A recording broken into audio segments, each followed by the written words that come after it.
मृत्युंजय. लेखक शिवाजी सावंत. भाग 64. आत्ताच्या या भागापासून पुन्हा कर्ण या पात्राची सुरुवात होईल. धुळीचे लोट उडवीत मार्गावरची वळणं घेत माझा रथ हस्तिनापुराहून इंद्रप्रस्थाच्या दिशेनं धावू लागला.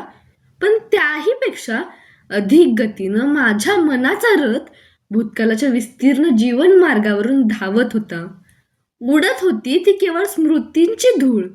चांगल्या 1.5 तपाचा काल निघून गेला होता. व्यक्तीच्या जीवनात 1.5 तपाचा कालखंड म्हणजे कितीतरी दीर्घ कालखंड.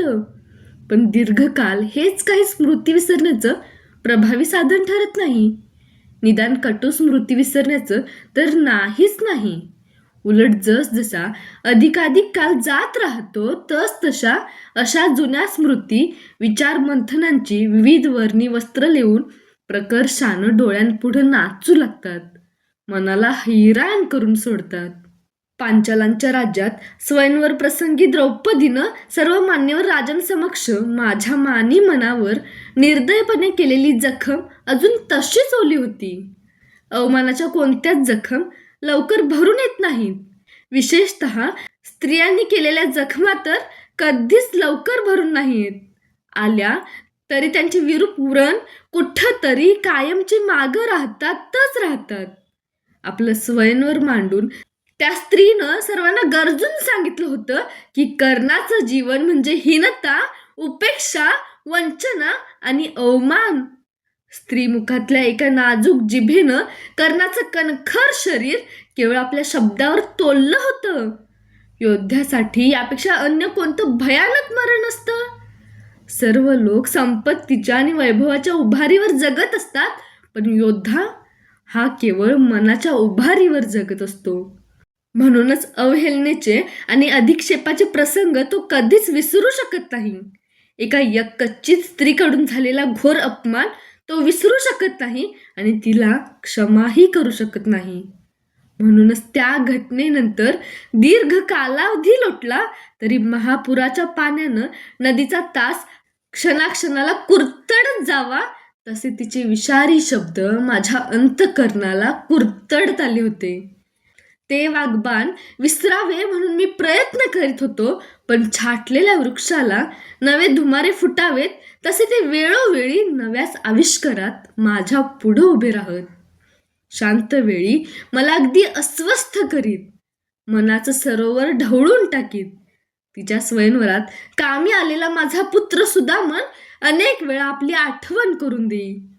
एखाद्या शहाण्या माणसाला भोवतीच्या लोकांनी ओरडून मूर्ख म्हणावं आणि शेवटी त्याला स्वतःलाच आपल्या शहाणपणाची शंका येऊन त्यानं मूर्खासारखं वेडेवाकडे हातवारे करावेत, तसंच माझं झालं होतं. सर्वजण मला हीन म्हणून संधी मिळेल तेव्हा छेडीत होते. प्रथम ते ऐकताना मी उसळत होतो, पण जेव्हा एका स्त्रीनंही तीच ती हिंतेची मुद्रा हसत हसत माझ्या मस्तकावर ठोकली, तेव्हा आपण खरंच हीन आहोत असं मला वाटू लागलं. मी चांडाळा इतका किंबहुना त्याही पेक्षा अधिक हीन आहे हे ऐकायला मी माझं मन आता तयार केलं आहे. पण माझ्या पुत्रवधाचा सूड मात्र मी नक्कीच घेणार.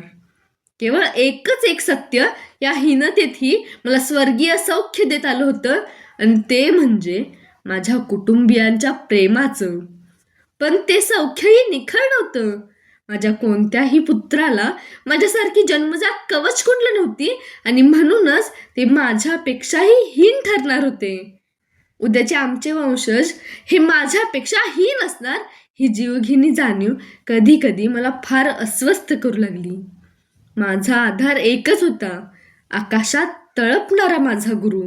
त्याच्या केवळ एकाच दर्शनानं मला स्फूर्ती येत होती.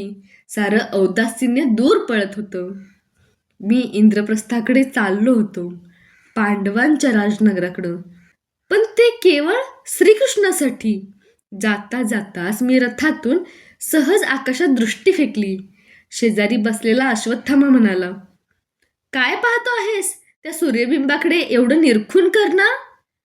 पाहतोय की त्या तेजस्वी बिंबात कुठे एखादा हिणकस काळा भाग दिसतोय का? जे सत्य आणि शक्य नाही ते कशाला पाहतोस? जे सत्य नसतं तेच जगात शक्य करून दाखविलं जातं म्हणून. मी तेच तर अनुभवत नाही काय? माझ्या उत्तरानं तो स्तब्ध बसला. आम्ही इंद्रप्रस्थाच्या सीमेत प्रविष्ट झालो. राजवाड्यासमोर अमात्यांनी आमचं स्वागत केलं.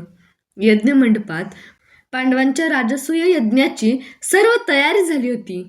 पण माझे डोळे श्रीकृष्णाचाच वेध घेत फिरू लागले. तो कुठंच दिसला नाही. मी केवळ त्याच्या दर्शनासाठीच आलो होतो. नीलवर्णाचा तो श्रीकृष्ण हे एक मला निळ्या आकाशासारखंच महान गूढ वाटत होतं. केवळ अल्पशा कालखंडात खांडवनाच्या घनदाट परिसरात गगनचुंबी नगरी उभारलेली पाहताना मात्र मी आश्चर्यानं थक्क झालो. सर्वत्र मंदिरं, राजवाडे, शस्त्रागारं, अश्वशाला, पाठशाला, भूषणागारं यांची शिखरं आकाशाच्या उदरात घुसून दाटी वाटीनं इक्षुमतीच्या व यमुनेच्या किनाऱ्यावर उभी होती. ही किमया काय केवळ पांडवांनीच केली असेल? नक्कीच नाही. श्रीकृष्णाचंही त्यांना सहाय्य असलं पाहिजे. पांडवांना त्याचा पाठिंबा लाभला होता. नाहीपेक्षा पांडव सामर्थ्याच्या क्षेत्रातील केवळ याचकच होते. मी, अश्वत्थामा आणि दुर्योधन राजवाड्याच्या महाद्वाराबाहेर थांबलो. दुर्योधन तर फारच अस्वस्थ दिसू लागला. त्याची इंद्रप्रस्थात येण्याची मुळीच इच्छा नव्हती. पण पितामहांची अवज्ञा तो करू शकला नव्हता. मनावर हिमालयासारखा पाषाण ठेवूनच केवळ ज्येष्ठांचं आज्ञापालन म्हणून तो आला होता. पांडवांचे अमात्य आमच्या समोर होते. पण त्यांच्या समवेत आत प्रवेश करणं आम्हा तिघांनाही प्रशस्त वाटलं नाही. आम्ही कुरु योद्धे होतो, सामान्य आमंत्रित नव्हतो. पण इतक्यात मंडपातून युवराज युधिष्ठिरानं आम्हाला पाहिलं आणि तो तत्परतेनं प्रवेशद्वाराबाहेर आला. पुढं होऊन अश्वत्थाम्याचा हात त्यानं जिव्हाळ्यानं आपल्या हाती घेतला. दुर्योधनाकडे पाहत तो म्हणाला, आर्या, युवराजनी भानुमतींना नाही आणलंस? दुर्योधन काहीच बोलला नाही. शेवटी युधिष्ठिरानं माझ्याकडे पाहिलं. मला पाहताच तो दचकला. त्यानं आपली दृष्टी माझ्या पायांवरच खेळवली. सर्वच स्तब्ध उभे राहिले. शांततेचा भंग करीत अश्वत्थाम्यानं त्याला विचारलं, युधिष्ठिरा, यज्ञाची सर्व तयारी यथासांग झाली आहे ना? होय गुरुपुत्रा, आम्ही मार्ग प्रतीक्षा करतो आहोत, ती यज्ञाच्या मुख्य यज्ञवेत्याची. यज्ञवेत्ता कोण आहे? श्रीकृष्ण. युधिष्ठिर माझ्या पायांकडे पाहतच त्याला म्हणाला. त्याच्या कपाळावर आठ्यांचं जाळं होतं. मग श्रीकृष्णाचं इंद्रप्रस्थात आगमन होईपर्यंत आम्हाला तुझी भव्य राजवास्तू तरी दाखवशील की नाही? आपल्या मस्तकावरच्या शुभ्र वस्त्राची प्रवासात ढिली झालेली हनुवटीखालील गाठ नीट करीत अश्वत्थामा म्हणाला. हो, असं म्हणत युधिष्ठिरानं आपल्या अमात्यांना आम्हाला आत नेण्याचा संकेत केला. माझी आणि युधिष्ठिराची जेव्हा जेव्हा भेट झाली होती तेव्हा तेव्हा कटाक्षानं त्यानं माझ्या पायांकडेच निरखून पाहिलं होतं. त्याला असं सुचवायचं नव्हतं ना की कर्णा, तुझं स्थान केवळ पायांजवळ आहे, तू सुतपुत्र आहेस. अमात्यांसह वर्तमान आम्ही तिघांनी यज्ञमंडपात प्रवेश केला.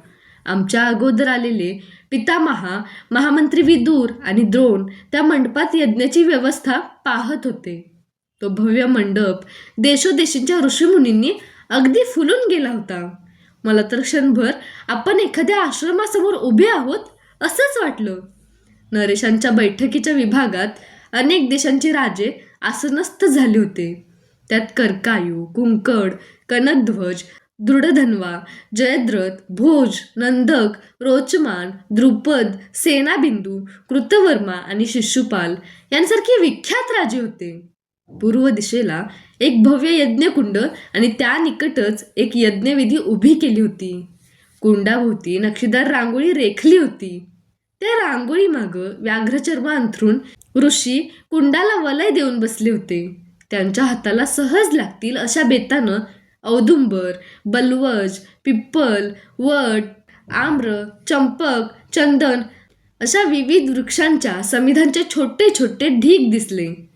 थोड्या कालावधीनंतर त्या समिधा कुंडात अर्पिल्या जाणार होत्या.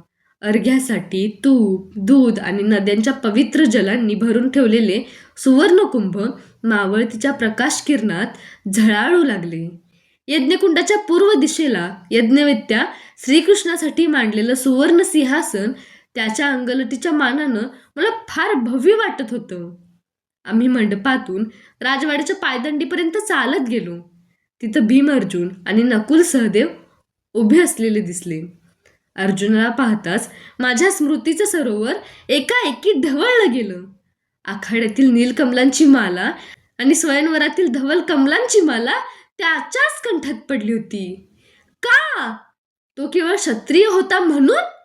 माझ्या मनाच्या धनुष्यावर स्मृतींचे लिप्त बाण चढू लागले. तो एकटक माझ्या कानांकडे पाहत होता, पण माझ्याशी काही बोलावं असं त्याला वाटलं नसावं.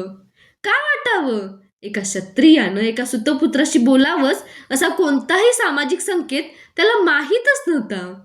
गुरुपुत्र म्हणून अश्वत्थाम्याला मात्र त्यानं आदरानं वंदन केलं.